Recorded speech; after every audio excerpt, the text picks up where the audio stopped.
This is it, right? The rock stool? Aye, lad. The Council of Valkyries. The Valkyries are of Valhalla, are they not? Glad to see you're paying attention, brother. You are correct. Valhalla, the great hall of the Einherjar, is their home within Asgard. But while there, they are subject to the scrutiny of the All-Father himself. And relations between the Valkyries and Odin were tense during my tenure as his advisor. Why? Well, that's an even longer story, lad. For now, why don't we look around for some clues?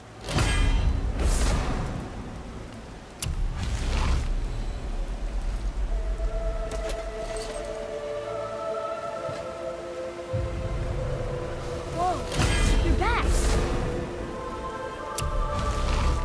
Hello? Lemire. Who is she? Gunnar, Mistress of War. After any conflict, big or small, she would be first on the scene, sussing out the worthy spirits for a free trip to Valhalla. A gruesome task, but she took great pride in it. Any conflict. Impossible. It's true. She had help from her sisters, of course, but Gunnar was always first to arrive. Her judgment of the fallen was unparalleled, and an invaluable resource to Odin. She was one of his favourites.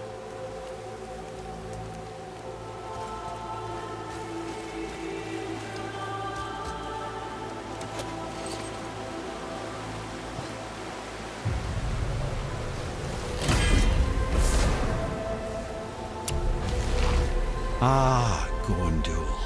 Beautiful Gondul. And? Huh? That's it? Beautiful Gondul? No story or anything? Oh, sorry, lad. The sight of Gondul always took my breath away. Gondul had a silver tongue, a sharp wit, and struck a figure so stunning it literally drove men insane. Odin forbid her from setting foot in Midgard after a time, as insanity is not a welcome trait in Valhalla.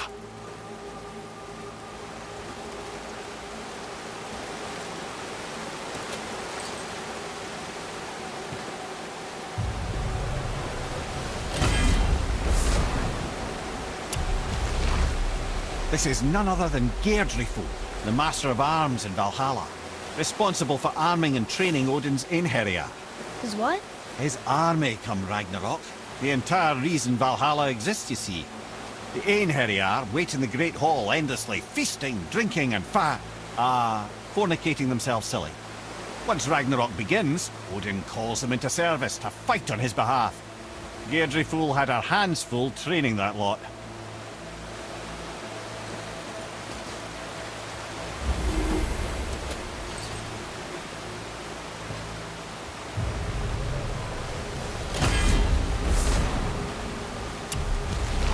This, my friends, is Kara.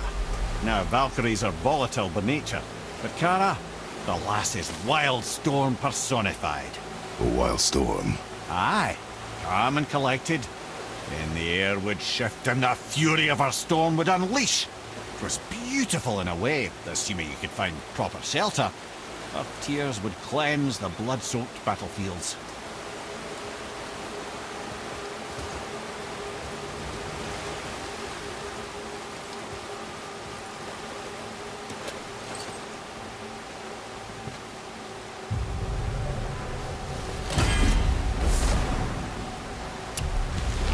This is Rota, accuser of the slain.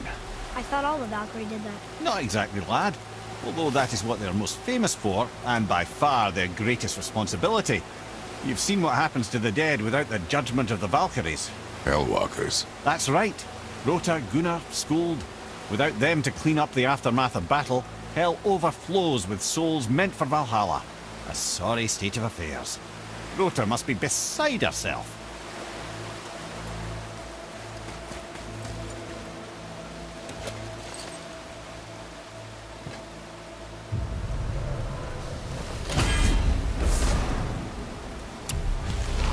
Ah, here we have Air, the healer.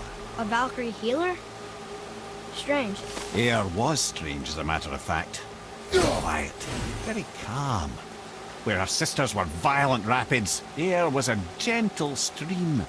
She healed the wounds of both mortals and gods, and even a certain all-knowing sage who once drank too much and fell off a mountain.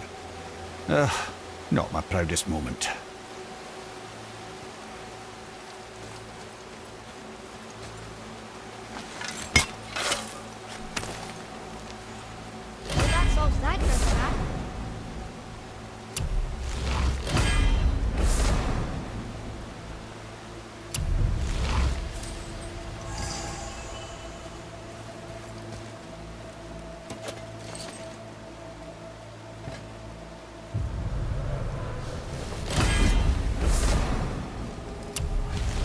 Well, well.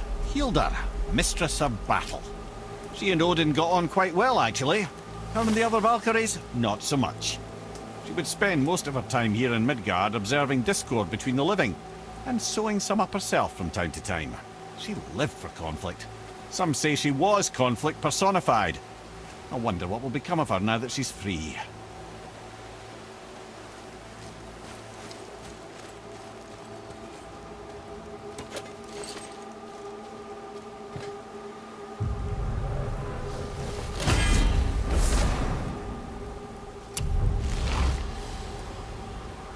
Orun, once the daughter of a powerful chieftain.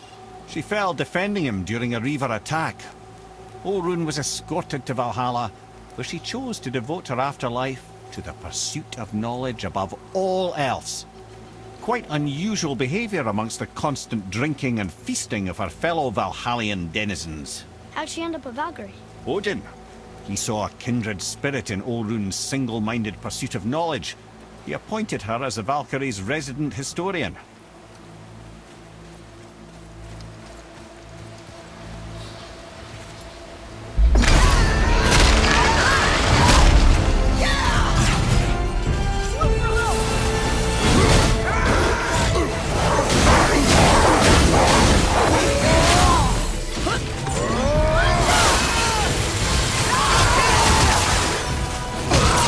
You don't look too good!